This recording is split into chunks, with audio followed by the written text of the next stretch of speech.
So plug in hybrid, hybrid electric vehicles, ఆ తర్వాత full electric vehicles లేదా battery electric vehicles అని discuss చేసుకున్నాము. అయితే హైబ్రిడ్లో మైల్డ్ హైబ్రిడ్, స్ట్రాంగ్ హైబ్రిడ్ అని 2 డిస్కస్ చేయడం జరిగింది.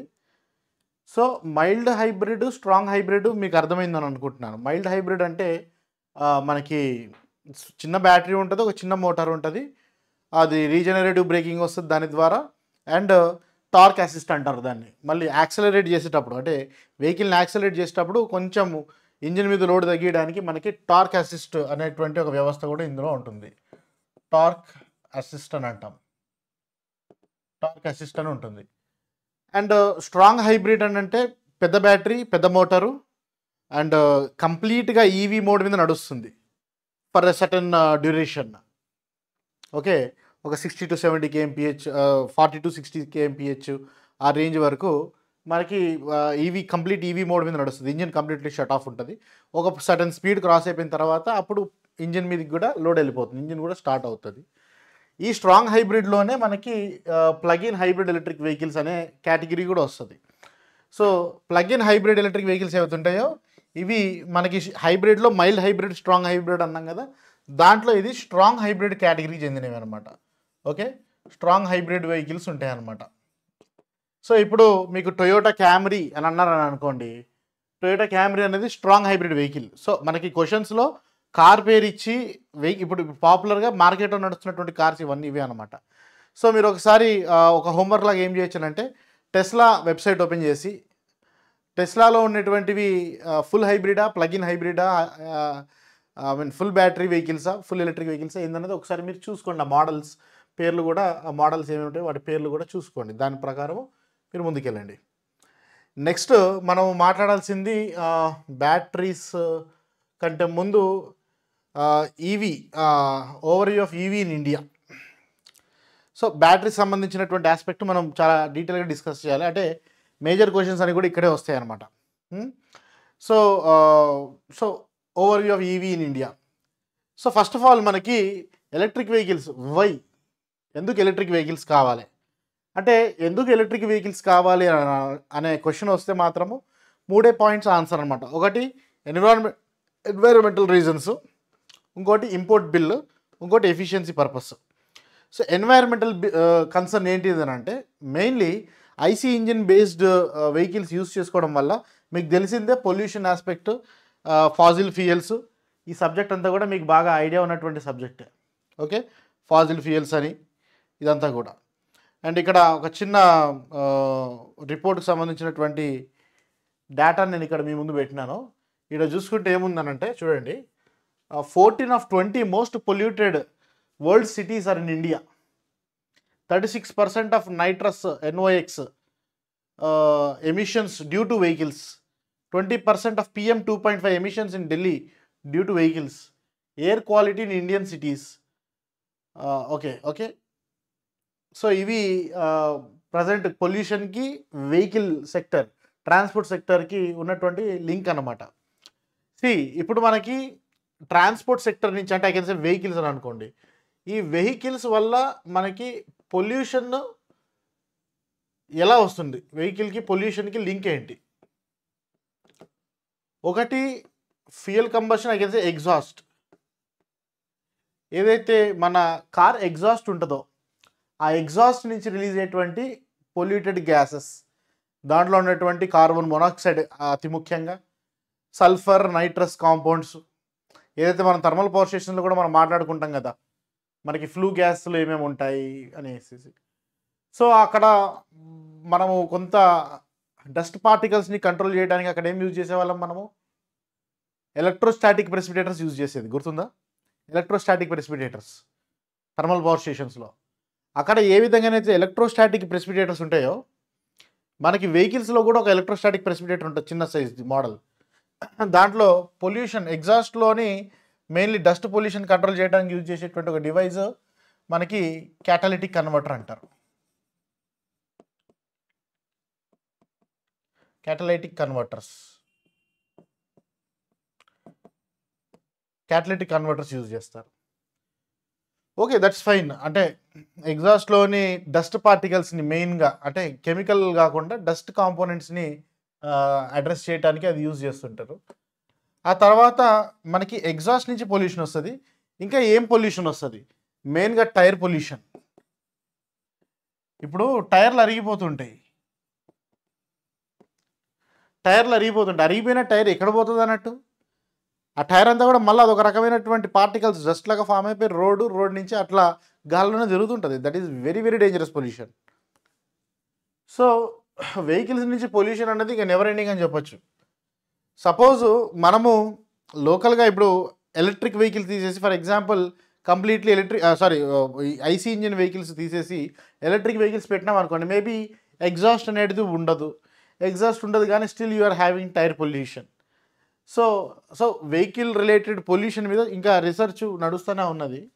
సో ఓకే, ఈ పొల్యూషన్ ఎన్విరాన్మెంటల్ ఆస్పెక్ట్స్ మీకు అర్థమైంది అనుకుంటాను. అయితే ఇప్పుడు నేను ఎన్విరాన్మెంటల్ ఆస్పెక్ట్లో ఐసీ ఇంజిన్ వెహికల్స్ తీసేసి ఎలక్ట్రిక్ వెహికల్స్ పెడితే మెయిన్లీ ఆ ఎగ్జాస్ట్ కాంపోనెంట్ అనేది పోతుంది. దాని నుంచి ఆ నైట్రోజన్ కానీ కార్బన్ మొనాక్సైడ్ కానీ ఇట్లాంటి పొల్యూటింగ్ కెమికల్స్ అనేటి దాన్ని మనం అవాయిడ్ చేస్తున్నామని చెప్పాము. But there is a debate, a proven debate actually. There is a proven debate which says that this further contributes for more pollution than IC engine vehicles. Electric vehicles అనేది IC engine vehicles కంటే ఎక్కువ పొల్యూషన్ని contribute చేస్తుంది ఓవరాల్గా global warming అని అంటాం. అంటే electric vehicle వల్ల మనకి ఇమీడియట్గా పొల్యూషన్ ఏం లేదు, లోకల్ ఏరియా సిటీస్లో ఉన్నటువంటి పొల్యూషన్ లేదు. కానీ ఈ ఎలక్ట్రిక్ వెహికల్ కావాల్సినటువంటి ఎలక్ట్రిసిటీ ఎక్కడి నుంచి వస్తుంది అన్నది ఇంపార్టెంట్ ఆ కంట్రీలో. ఇప్పుడు ఫర్ ఎగ్జాంపుల్ ఇండియా లాంటి కంట్రీలో 67% of power generation is from the thermal power stations, మనకు తెలిసినటువంటి ఫ్యాక్ట్ అది. సో ఇప్పుడు ఈ ఎలక్ట్రిక్ వెహికలే కావచ్చు, ఇప్పుడు దీనికి కావాల్సినటువంటి ఛార్జింగ్ అక్కడి నుంచి రావాలా. ఇప్పుడు దాదాపు ఇక్కడ నీకు ఒక యూనిట్ మన కన్జ్యూమర్ ఎండ్లో, డిస్ట్రిబ్యూషన్ ఎండ్లో ఒక యూనిట్ ఆఫ్ ఎలక్ట్రికల్ ఎనర్జీ కావాలంటే నీకు దగ్గర 3 యూనిట్స్ ఆఫ్ ఎనర్జీ నువ్వు ప్రొడ్యూస్ చేయాల్సి వస్తుంది జనరేటింగ్ స్టేషన్లో. అంటే ఇక్కడ నువ్వు ఒక యూనిట్ తీసుకొని నువ్వు కార్ నడిపిస్తున్నావు, కానీ you are burning coal equal to 3 units of energy. అంటే you guess how much pollution extra you are adding then a petrol car. అంటే ఓవరాల్గా ఈ సినారియో చేంజ్ కావాలంటే ఓవరాల్గా ఆ కంట్రీలో ఉన్నటువంటి పవర్ జనరేషన్ సోర్స్ చేంజ్ కావాలి. So it's a 2-way approach అనమాట. మనం పొల్యూషన్ని ఫైట్ చేయాలంటే still you require EV. So still I can say EV is required because immediately living అట్మాస్ఫియర్లో, లివింగ్ ఎన్విరాన్మెంట్లో, రెసిడెన్షియల్ ఏరియాస్లో కానీ పబ్లిక్ ఉండేటువంటి ఎన్విరాన్మెంట్స్లో దాదాపుగా ఇమీడియట్ పొల్యూషన్, డైరెక్ట్ పొల్యూషన్ అయితే నువ్వు తగ్గిస్తున్నావు.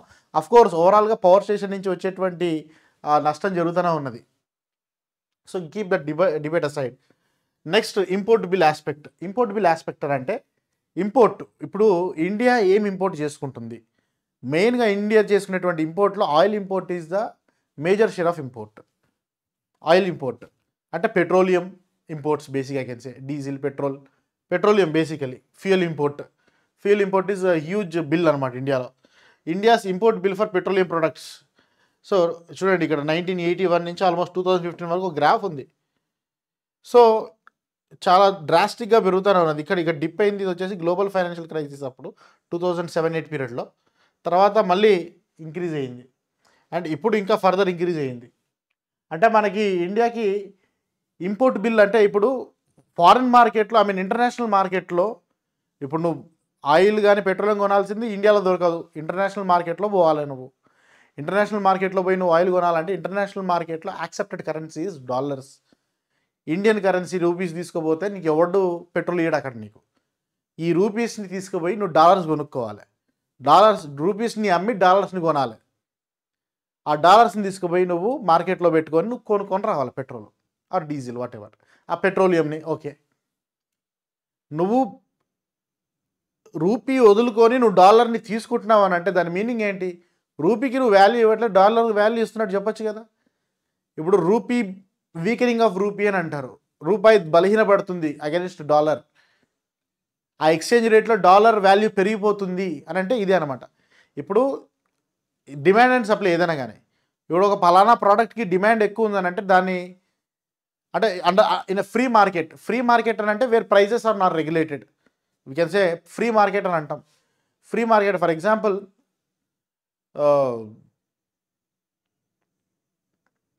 I can say for example electricity market మాట్లాడుకుందాం. ఇప్పుడు పవర్ సెక్టర్ గురించి మాట్లాడుకుందాం. పవర్ సెక్టర్లో ఏం జరుగుతుంది? ఇప్పుడు డిస్కామ్స్ ఉన్నాయి, ఎస్పీడీసీలు, ఎన్పీడీసీలు ఉన్నాయి. వీళ్ళు ఏం చేస్తారు? వీళ్ళు పవర్ కొనుక్కొచ్చుకొని పవర్ని ఒక ఫిక్స్డ్ రేట్కి మనకు అమ్ముతున్నారు. అవునా? ఇప్పుడు డే బై డే డిమాండ్ పెరుగుతూ ఉంది పవర్కి. అండ్ పవర్ సప్లై అనేది limited and it is limited and it is supplied only by discoms, government discoms. ఇప్పుడు డిమాండ్ పెరుగుతుందని చెప్పేసి పవర్ రేట్స్ పెంచుకుంటూ పోతున్నారా? ఇప్పుడు ప్రజెంట్ టారిఫ్ హైక్ అయింది, ఒక 2023లోనో హైక్ అయింది, 22లోనో 23లోనో హైక్ అయింది. నాట్ అ బిగ్ డీల్ అనమాట. వెరీ వెరీ, ఒక యూనిట్ మీద 0.5 రూపీస్ అంతే, 50 పైసలు మాత్రమే పెంచినాం. అట్లా అని చెప్పేసి అంటే it is a regulated market. అంటే ఇక డిస్కౌంట్స్ ఇష్టానికి ఇప్పుడు పబ్లిక్ దగ్గర నుంచి డిమాండ్ ఎక్కువైపోతుందని చెప్పేసి రేటు పెంచుకునేటువంటి పవర్స్ వీళ్ళ దగ్గర లేవు.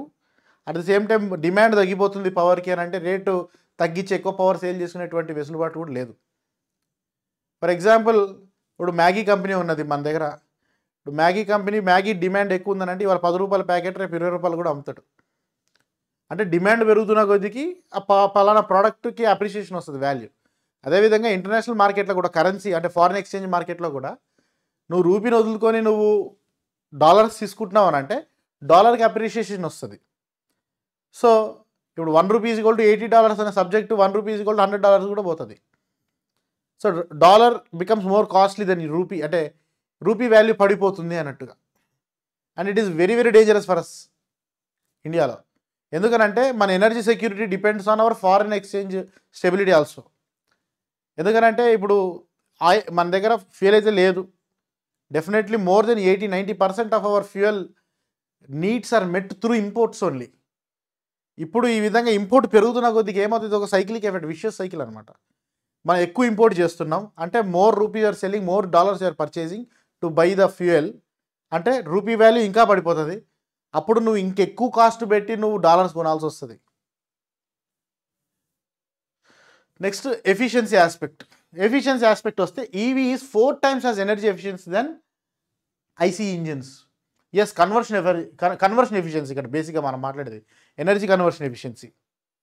మనం ఎనర్జీ కన్వర్షన్ ఎఫిషియన్సీస్ గురించి జనరల్గా మన ఏదంటారు జనరేషన్ సబ్జెక్ట్లో మాట్లాడతాం. ర్యాంకిన్ సైకిల్ ఎఫిషియన్సీ ఎంత అంటే మన థర్మల్ పవర్ స్టేషన్ సంబంధించి ఎఫిషియన్సీ ఎంత అని అంటాం. చెప్పండి ఎంత? మీకు గుర్తే ఉంటుంది కదా, అరౌండ్ 30-40% ఉంటుంది. అదొక super critical thermal power station అయితే ఒక 40-50 ఉంటుంది. అల్ట్రా క్రిటికల్ స్టేషన్స్ అంటే 50-60% ఉంటాయి. అది మనకు తెలిసింది. అదేవిధంగా మీరు ఎలక్ట్రిక్ ట్రాక్షన్ సంబంధించిన వీడియోస్ మన దాంట్లో చూసుంటే కూడా దాంట్లో కూడా మనం నాన్ ఎలక్ట్రిక్ డ్రైవ్స్లో స్టీమ్ ఇంజిన్ డ్రైవ్స్ గురించి మాట్లాడుకున్నాం. దాంట్లో స్టీమ్ ఇంజిన్ డ్రైవ్స్లో what was the efficiency I quoted around 8-10% చెప్పుకుంటాను నేను. ఆ తర్వాత డీజిల్ డ్రైవ్స్ గురించి మాట్లాడినాం. డీజిల్ డ్రైవ్స్కి ఎంత ఉండే ఎఫిషియన్సీ? అరౌండ్ 20%. సో చూడండి, IC engines efficiency is around 22-23%. Petrol అయినా డీజిల్ అయినా సిమిలర్. ఇంకా పెట్రోల్ అయితే ఇంకొంచెం తక్కువనే ఉంటుంది ఎఫిషియన్సీ డీజిల్ కంటే. Petrol engines are less efficient than diesel engines, keep in mind. Whereas ఈవీలో జరుగుతున్నటువంటి కన్వర్షన్ ఏంటిది? అక్కడ ఐసీ ఇంజిన్స్లో జరిగేది ఏంటంటే హీట్ కన్వర్షన్ జరుగుతుంది. సో హీట్ కన్వర్షన్ జరుగుతుందని అంటే heat is prone to loss, more loss, electrical energy కంటే ఎక్కువ లాస్. ఎందుకంటే హీట్ అంటే కంప్లీట్ దాని చుట్టూ ఎన్విరాన్మెంట్ ఉన్నది, టెంపరేచర్ ఉన్నది, ఇష్యూ ఉన్నది. అదే ఎలక్ట్రిసిటీ అంటే ఎక్కడ పడితే అక్కడ లీక్ కాదు కదా. You're having a conductor quality పెంచుకుంటే నీకు బెటర్గా ఉంటుంది. వెరాస్ మెకానికల్ ఎనర్జీ ట్రాన్స్పోర్ట్ చేయాలంటే దానికి శత్రువులు ఎక్కువ. అది సీదా మనము without loss we cannot move it. ఇక్కడ బ్యాటరీలో స్టోర్ అయినటువంటి ఎనర్జీని motor, electrical energy to mechanical energy conversion. So electrical to mechanical conversion, motor is 90% efficiency, around more than 90%. So motor energy efficiency is 90%. We can say 4 times efficient than IC engines, has 50 times less moving parts. Definitely మీరు ఎప్పుడైనా ఒక IC engine అసలు engine assembly చూడండి. అసలు engine అంటే ఎన్ని parts ఉంటాయి, ఎన్ని రొటేటింగ్ పార్ట్స్ ఉంటాయి, bearings, crank shaft, timing, belt accessories, ఇవన్నీ రొటేటింగ్ పార్ట్స్. అండ్ ఎక్కడెక్కడైతే మెకానికల్ ఎనర్జీ ఇన్వాల్వ్మెంట్ ఉంటుందో, రొటేటింగ్ పార్ట్స్ ఉంటాయో వాటికి మెయింటెనెన్స్ ఇష్యూస్ ఉంటాయి. ఓవర్న్ అవుట్ అయితే వాటికి బేరింగ్స్ కానీ ఆయిలింగ్ కానీ అవి చాలా ఇష్యూస్ వస్తాయి. వెరాస్ నీకు ఎలక్ట్రిక్ వెహికల్స్లో ఒకటి ఆ మోటార్ యొక్క ఆర్మేచర్ షాఫ్ట్ అదొకటే రొటేటింగ్ పార్ట్, అంతకుమించి ఇంకేం లేవు. ఉంటే ఏమైనా గేరింగ్ సిస్టమ్ ఉంటుంది అంతే. Next, so problem to switch to EVs. So EVs switch అవ్వడానికి కావాల్సిన ప్రాబ్లమ్స్, అంటే ఆల్రెడీ ప్రాబ్లమ్స్ గురించి మనం డిస్కస్ చేసుకున్నాము. సో దాంట్లో ముఖ్యమైన ప్రాబ్లం వచ్చేసి బ్యాటరీ ఇష్యూ అనమాట, మెయిన్లీ బ్యాటరీ ఇష్యూ అనమాట. సో బ్యాటరీ గురించి మాట్లాడుకున్నప్పుడు మనం తెలుసుకోవాల్సింది బ్యాటరీలో ఏ టాపిక్ గురించి అంటే, ఏ విషయం అనలైజ్ చేయాలంటే ఎనర్జీ డెన్సిటీ గురించి మాట్లాడాలి. So energy density of a battery అనే కాన్సెప్ట్ మీద మనము కొద్దిగా దృష్టి పెట్టాలి. సో ఎనర్జీ డెన్సిటీ అనే ఏదైతే ఉంటుందో దాని 2 టైప్స్ ఆఫ్ ఎనర్జీ డెన్సిటీస్ ఉంటాయి. ఒకటి వెయిట్ లేదా గ్రావిటేషనల్ ఎనర్జీ డెన్సిటీ. అంటే దీంట్లో ఏం చెప్తున్నామనంటే, డెన్సిటీ అని అన్నామనంటే with respect to mass, energy with respect to mass. Energy units watt hours. As electrical engineers మీరు చూసేవాళ్ళు మీకు తెలుసు వాట్ అవర్స్ అంటే ఏంటి, యూనిట్ అనేది మీకు తెలుసు. పర్ కేజీ అంటే ఒక కేజీ బ్యాటరీ వెయిట్లో ఎన్ని వాట్ అవర్స్ అంటే యూనిట్సే కదా. అంటే అరే 1 unit is equal to 1 kWh. ఇది ఓకే, ఈ విషయం తెలిసిందే కదా. So watt hour is nothing but unit only 0.001 unit అని అనొచ్చు. సో ఒక కేజీ బ్యాటరీలో ఎన్ని యూనిట్స్ ఆఫ్ ఎలక్ట్రిసిటీ మనకి లభిస్తుంది. అండ్ వాల్యూమెట్రిక్ డెన్సిటీ కూడా ఉంటుంది. అంటే అది ఎంత సైజ్ ఆక్యుపై చేసుకుంటుంది, ఎంత సైజులో ఎన్ని యూనిట్స్ ఆఫ్ ఎనర్జీ ఉంటుంది. అర్థమవుతుంది కదా. I think you'll be able to relate what I'm talking about. So study of energy density of a battery is a very important aspect అనమాట. సో ఈ విధంగా మనము బ్యాటరీ తయారు చేయడంలో ఎలాంటి మెటీరియల్ యూజ్ చేస్తే, ఎలాంటి టెక్నాలజీ యూజ్ చేస్తే మనకి ఈ weight or gravitational energy density కానీ వాల్యూమెట్రిక్ ఎనర్జీ డెన్సిటీస్ కానీ ఏ విధంగా ఉంటున్నాయి, ప్రజెంట్ స్టేటస్ ఎక్కడ ఉన్నది, ఈ వీటి వాల్యూస్ ఏడు దాకా వచ్చినవి అనేటివి మనము గమనించాలి. Very very important. సో ఇది వచ్చేసి energy density of lithium ion battery packs from 2008 to 2020. So this is ఈ గ్రాఫ్ వచ్చేసి వాల్యూమెట్రిక్ డెన్సిటీ. ఓకే, వాల్యూమెట్రిక్ డెన్సిటీకి సంబంధించినటువంటి సోర్స్ ఇది. వాల్యూమెట్రిక్ డెన్సిటీ చెప్పండి, watt hour per litre is the unit అనమాట. గుర్తుపెట్టుకోండి, మనకి ఎగ్జామ్లో పాయింట్స్ అడుగుతాడు. వాల్యూమెట్రిక్ డెన్సిటీ యూనిట్స్ ఏంటి బ్యాటరీకి సంబంధించి, వాట్ అవర్ పర్ లీటర్. అంటే ప్రజెంట్ ఇప్పుడు యావరేజ్గా నడుస్తున్నటువంటి ఎలక్ట్రిక్ వెహికల్ టెక్నాలజీలో ఈ ఇండస్ట్రీలో మనకి బ్యాటరీస్ అవైలబిలిటీ వచ్చేసి 2020లో అరౌండ్ 450. ప్రజెంట్ మీకు ఒకవేళ ఎగ్జామ్లో అడిగితే కనుక 450 అబోవ్ ఉన్న నెంబర్ని చూస్ చేసుకోండి. ప్రజెంట్ ఒక 550 దాకా నడుస్తుంది ఇప్పుడు. ఓకే, ఈ రేంజ్లో 2024 యాజ్ ఆఫ్ 2024 550 వరకు నడుస్తుంది మనకి. అంటే 1 లీటర్ బ్యాటరీలో నీకు ఆల్మోస్ట్ 500 యూనిట్స్ యావరేజ్గా 500 యూనిట్స్ అంటున్నాం, 500 what hours. Okay, 500 what hours of energy మనకి అవైలబుల్ ఉంటుంది 1 లీటర్లో. అంతకంటే ఎక్కువ అయ్యి ఉండొచ్చు, మేబీ మోర్ దెన్ 500 ఉండొచ్చు నా దృష్టిలో. ఎందుకనంటే ఇప్పుడు నాకు ప్రాక్టికల్ ఎగ్జాంపుల్, ఇప్పుడు నా దగ్గర ఇది ఉంది, ఏది మన ఓలా ఉంది కదా, దాంట్లో ఇప్పుడు ఆ బ్యాటరీ మొత్తం ఈ మధ్యలో గడ్డలు ఇట్లా రౌండ్గా ఉంటుందని అన్నాడు. అది చూసిన నేను, నాకు తెలిసి దాని వాల్యూమ్ నా గెస్సింగ్ ప్రకారం ఒక 4 to 5 లీటర్స్ ఉంటుంది దాని వాల్యూమ్. అండ్ బ్యాటరీ కెపాసిటీ వచ్చేసి దాంట్లో 4 కిలోవాట్ 3 కిలోవాట్ ఉన్నది, 4 కిలోవాట్ కూడా ఉన్నట్టు 4 కిలోవాట్ బ్యాటరీ. సో ఆల్మోస్ట్ నీకు 1 లీటర్కి 1 యూనిట్ వస్తుంది. 1 లీటర్కి 1 యూనిట్ అని అంటే ఐ కెన్ సే అంటే 1 లీటర్కి 1 యూనిట్ అంటే 0.9 యూనిట్స్ అట్లా అనుకోండి.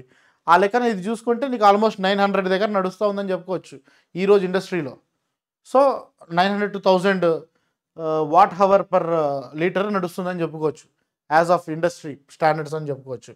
సో అంటే మనకి ఇక్కడ ఇట్లా ఉంది, కానీ నేను నా గెస్సింగ్ ప్రకారం చెప్తున్నాను. సో ఎగ్జామ్లో you take the highest number, అంటే అబౌవ్ 1000 అంత వేగ్ నెంబర్ తీసుకోకండి. కానీ ఇప్పుడు నేను చెప్తున్నాను కదా, వాడు థియరిటికల్గా ఇచ్చింది ఒక 450 2020 అని అన్నాడు. ఇప్పుడు యాజ్ మార్కెట్ స్టాండర్డ్ ఒక 550 వరకు మ్యాక్సిమం, అంటే యాజ్ పర్ లిటరేచర్ అని చెప్పేది. బట్ ఇప్పుడు నా ప్రాక్టికల్ ఎక్స్పీరియన్స్లో నేను గెస్ చేసేది ఏంటంటే ఒక 900 దాకా ఉంటుంది అంటున్నాను. సో దాని బేసిస్ మీద మీరు ఎగ్జామ్లో ఆప్షన్స్ పెట్టండి. బేసిక్గా దీనికి స్టాండర్డ్ టెక్స్ట్ బుక్స్ ఏం లేవు. ఓకే, మార్కెట్ని స్టడీ చేసుకుంటేనే మనం ఈ సబ్జెక్ట్ని డీల్ చేయాలి. క్వశ్చన్స్ కూడా అదే విధంగా వస్తాయి కూడా, అంత డెప్త్గా ఏం పోరు, మనం డీల్ చేసేది మోర్ దెన్ ఇనఫ్, ఇంతకంటే ఎక్కువ కంటెంట్ మీకు ఎక్కడ దొరకదు. Lithium ion battery packs prices okay. And volumetric అంటే డెన్సిటీ, ఎనర్జీ డెన్సిటీ పెరుగుతున్నది, parallelly the price is also falling down. So ఇవి డాలర్స్లో ప్రైస్ పర్ కిలోవాట్ అవర్ అనమాట. ఓకే, ఈ ప్రైస్ వాల్యూస్ అయితే ఏం అడగరు, need not worry about that one.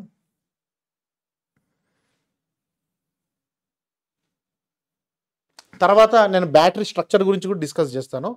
So ఒక బ్యాటరీ తీసుకున్నాం, ఒక లిథియం అయాన్ బ్యాటరీ తీసుకున్నాం అనుకోండి. బ్యాటరీ అంటే ఒక పాజిటివ్ టెర్మినల్, నెగిటివ్ టెర్మినల్, మీకు తెలిసిందే కదా.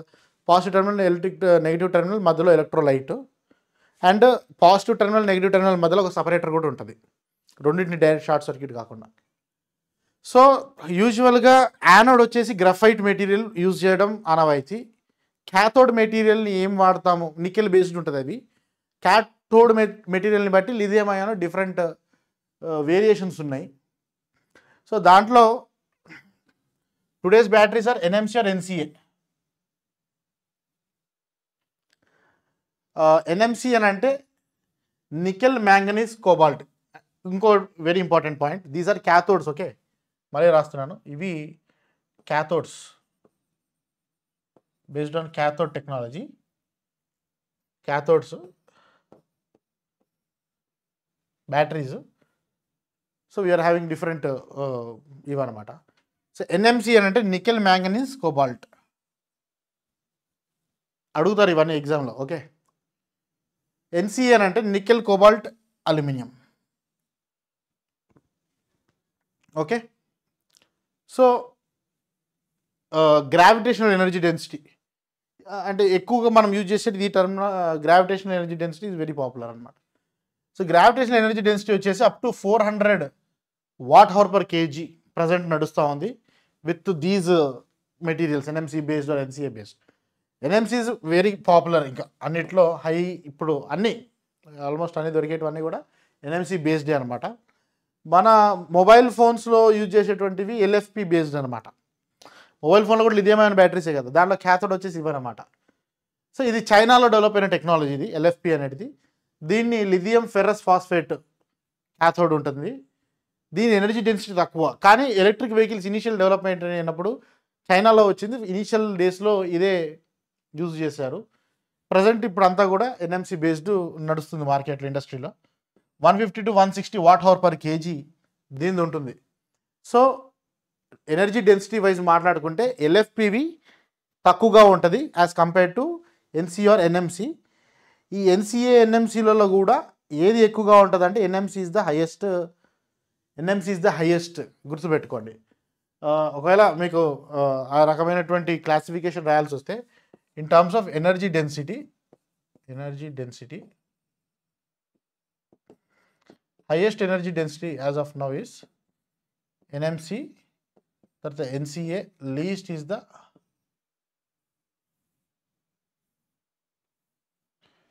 LFP, lithium ferrous phosphate.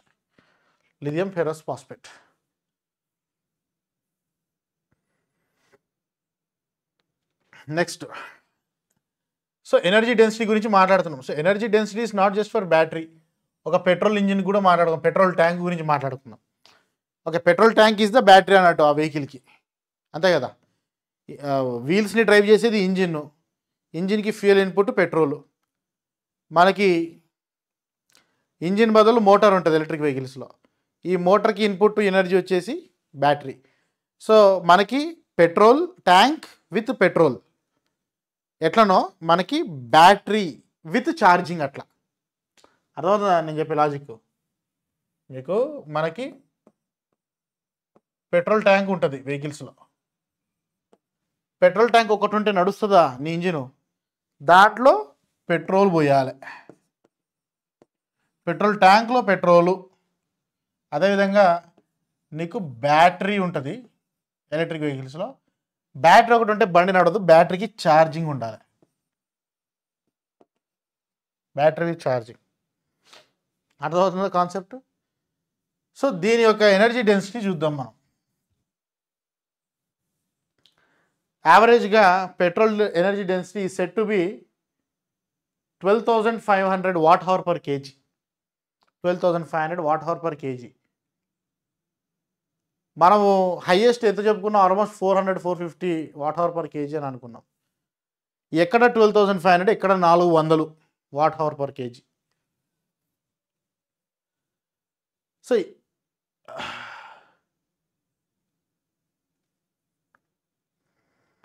Even at 90% efficiency, battery weight per kilometre is 20 to 30 times petrol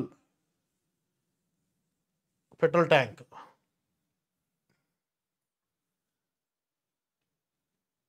so battery weight కూడా నీకు ఆల్మోస్ట్ 10 to 20 times అంత ఈక్వలెంట్గా నీకు రావాలని అనుకుంటే పెట్రోల్ ట్యాంక్ అంటే కూడా. సో నెక్స్ట్ దీంట్లో నేను కాస్ట్ క్యాల్కులేషన్ గురించి కూడా చెప్పడం జరిగిందనమాట. So how to compute cost per కేడబ్ల్యూహెచ్ of usage. So cost of a petrol tank, cost of a battery ఎంత అనే కాన్సెప్ట్ మీద నడుస్తూ ఉంటుంది. సో సింపుల్ ఏం లేదు, cost of a petrol tank అంటే ఒక ట్యాంక్ని కన్స్ట్రక్ట్ చేయడానికి నీకు ఎంత ఖర్చు అవుతుంది. ట్యాంక్ ఏముంది, petrol tank is just a metal rolled into or turn into a container. అది పెద్ద కాస్ట్ ఏం కాదు. And fuel is costly. I can say 100 rupees per liter, 110 rupees per liter. Whereas cost of a బ్యాటరీలో electricity is cheap, charging is cheap, but battery container, battery technology, battery materials are costly, lithium is costly. అర్థమైందా? So ఇందాక చెప్పినాం మనం petrol ట్యాంక్లో petrol ఎట్లనో బ్యాటరీలో charging అట్లా అని. ఇక్కడ మాట్లాడుకుంటే పెట్రోల్ ట్యాంక్, నేను ఓన్లీ పెట్రోల్ ట్యాంక్ గురించి మాట్లాడితే petrol tank is very cheap. ఇది cheap, petrol is costly, battery is costly, whereas charging is cheap.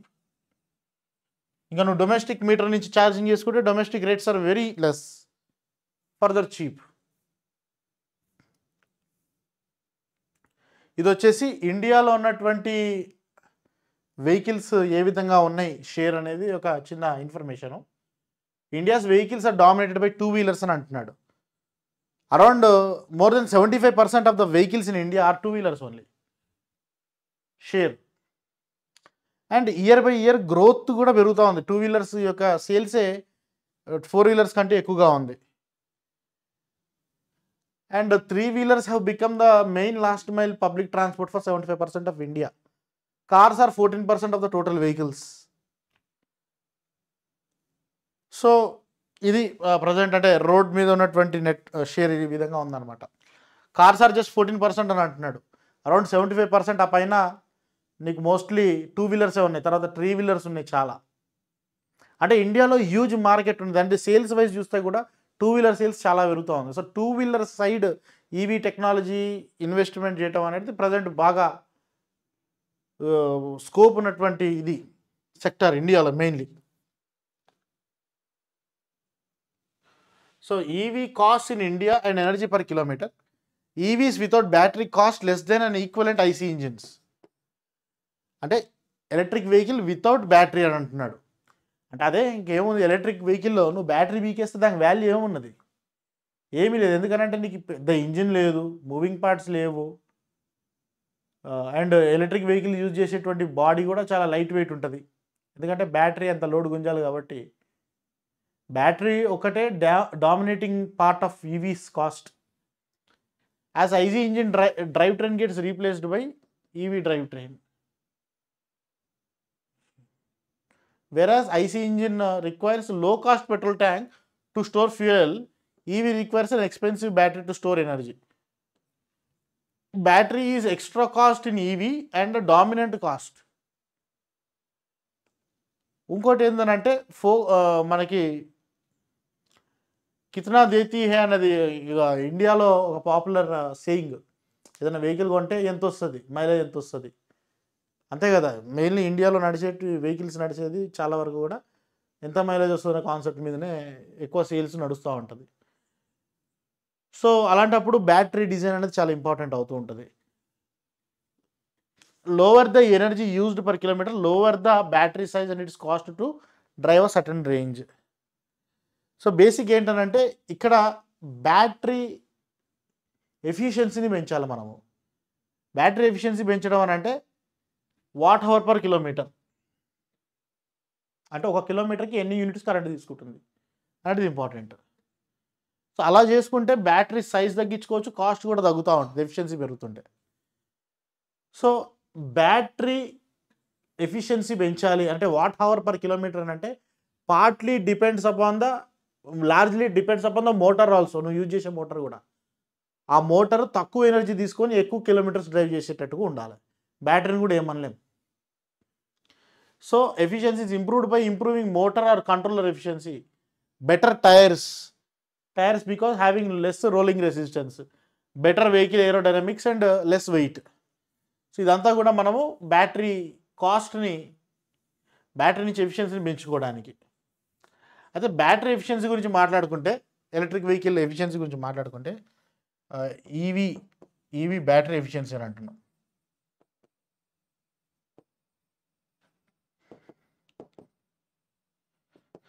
So దీనిలో యూజ్ చేసే యూనిట్ వచ్చేసి వాట్ అవర్ పర్ కిలోమీటర్. ఇది కూడా మనకి ఎగ్జామ్లో బిట్ అవుతుంది. అయితే ఇక్కడ ఒక చిన్న క్యాల్కులేషన్ నేను చేశాను, ఒకసారి చూడండి. ఇక్కడ అంటే కాస్ట్స్ ఎట్లా ఉన్నాయని వర్కౌట్ చేయడానికి. బ్యాటరీ సైజ్ ఇదంతా కూడా 1 kilowatt battery, 2 kilowatt hour battery, 3 kilowatt hour battery, 4 kilowatt hour battery. ఇప్పుడు ఓలాలో 4 కిలోవాట్ అవర్ బ్యాటరీ ఉందని చెప్పిన నేను. క్యాపిటల్ కాస్ట్ అంటే ఆ బ్యాటరీ కొనడానికి ఇనీషియల్గా అయ్యేటువంటి క్యాపిటల్ కాస్ట్ ఎంత. సో 1 కిలోవాట్ అవర్ బ్యాటరీ యావరేజ్గా అట్ ప్రజెంట్ ఒక 18,000 రూపీస్ అనుకుందాం. లీస్ట్ అంతకంటే ఎక్కువే ఉంటుంది, లేదు తగ్గింది, ఆల్మోస్ట్ సిమిలర్ రేంజ్లో ఉంటుంది. 2 కిలోవాట్ అవర్కి వచ్చేసరికి 18 + 18 36 కాదు. If you are increasing the capacity of the battery per unit cost అనేది తగ్గిపోతూ ఉంటుంది. 33,000కి వస్తుంది, నీకు ఇంకా తక్కువే. ఇప్పుడు 2 to 3 పోవాలి, 45,000 అవుతుంది. 4 కిలోవాట్ అవర్కి పోవాలి, ఇప్పుడు 2 కిలోవాట్ అవర్కి 33,000 అన్నాం, 66 కాదు 54,000 అవుతుంది. అర్థమవుతుందా? సో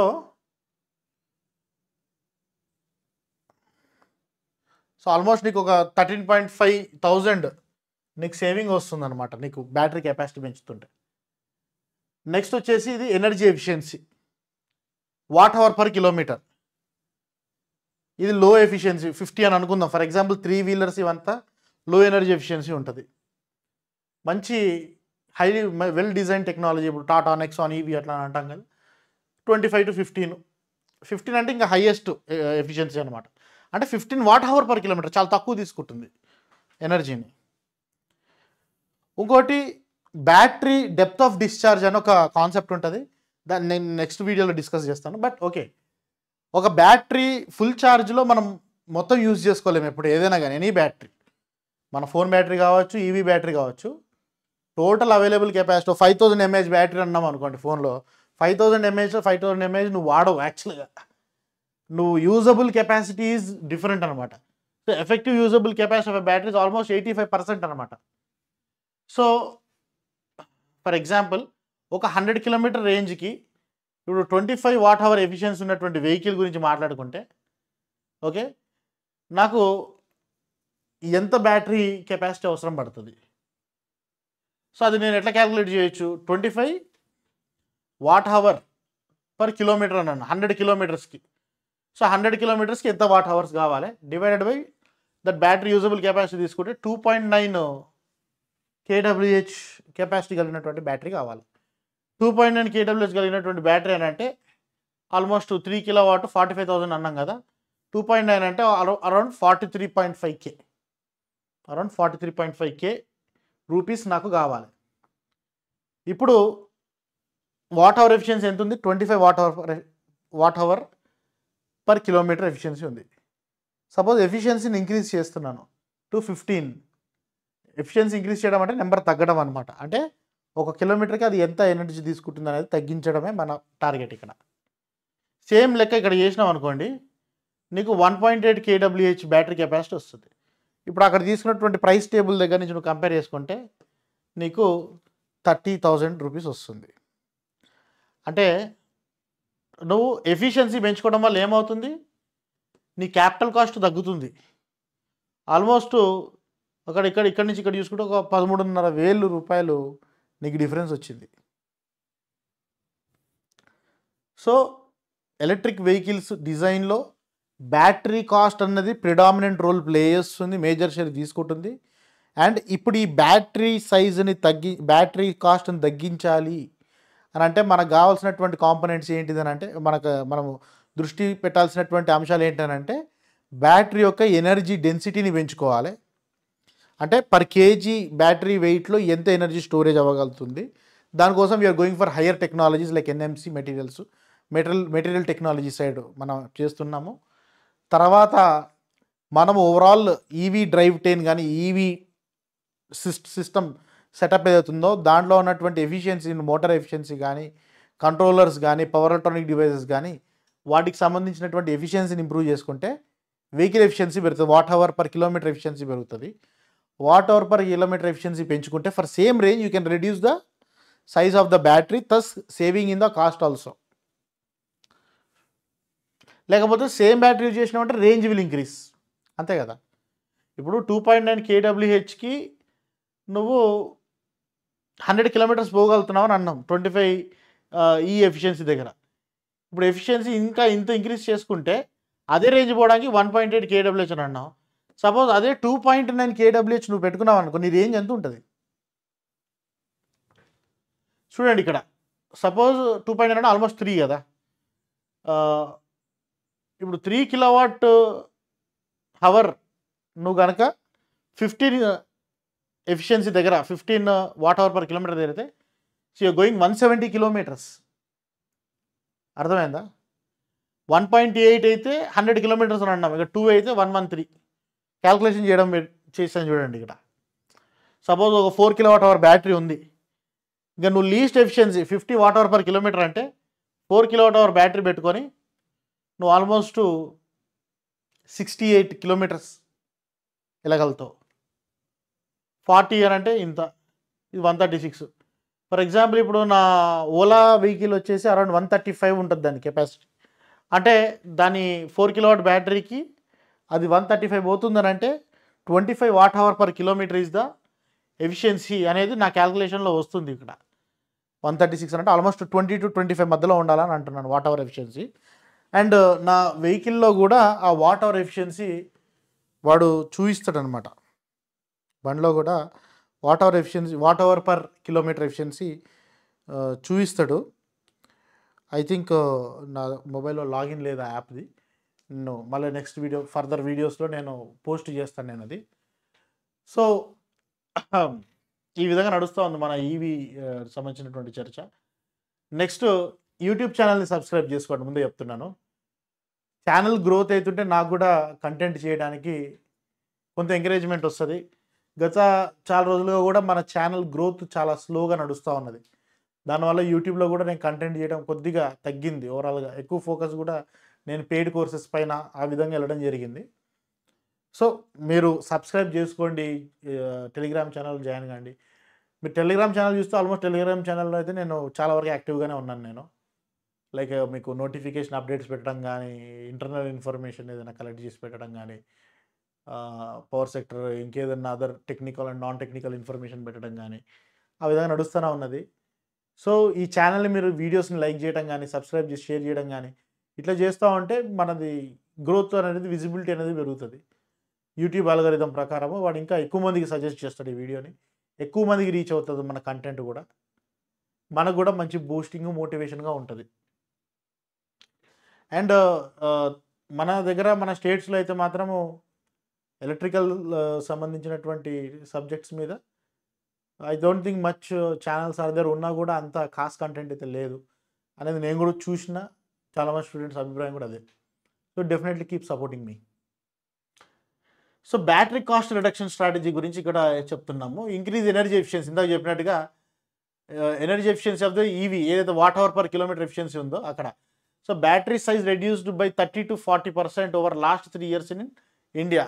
అంటే అది increasing the technology, watt hour efficiency, I mean energy డెన్సిటీని ఇంక్రీజ్ చేస్తున్నాం అని అన్నట్టు. సో ప్రజెంట్ ఈ ఆటోస్కి అరౌండ్ 70 to 80 Wh/km ఉందని అంటుండ్రు. దాన్ని ఒక 45 to 50కి తీసుకురాగలగాల మనము.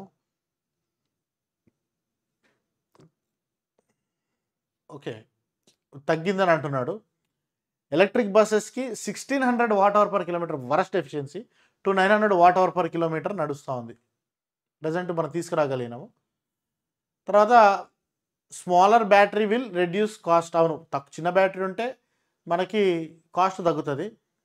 కానీ బ్యాటరీ సైజ్ చిన్నది పెట్టుకున్నాం అనుకో మనకి ఇష్యూ ఆఫ్ రేంజ్ యాంగ్జైటీ వస్తుంది. ఇప్పుడు ఇందాక మనం మాట్లాడుకున్నాం, మనం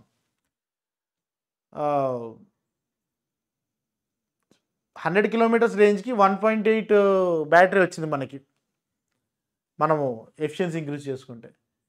కానీ బ్యాటరీ సైజ్ తగ్గుతుంది అని అంటే at the same time range anxiety ఇంకా పెరుగుతూ ఉంటుంది ఎప్పుడైనా కానీ. whereas never an issue in IC engines as petrol tank cost are low. Further, charging the vehicle battery takes long time, much larger than that of filling a petrol in a IC vehicle. So yes, battery charging is a long time, and petrol engine lo, I mean petrol tank lo petrol కొట్టించుకున్న దానికంటే కూడా చాలా hectic thing అనమాట. Petrol ట్యాంక్లో petrol కొట్టడం is very easy thing కదా.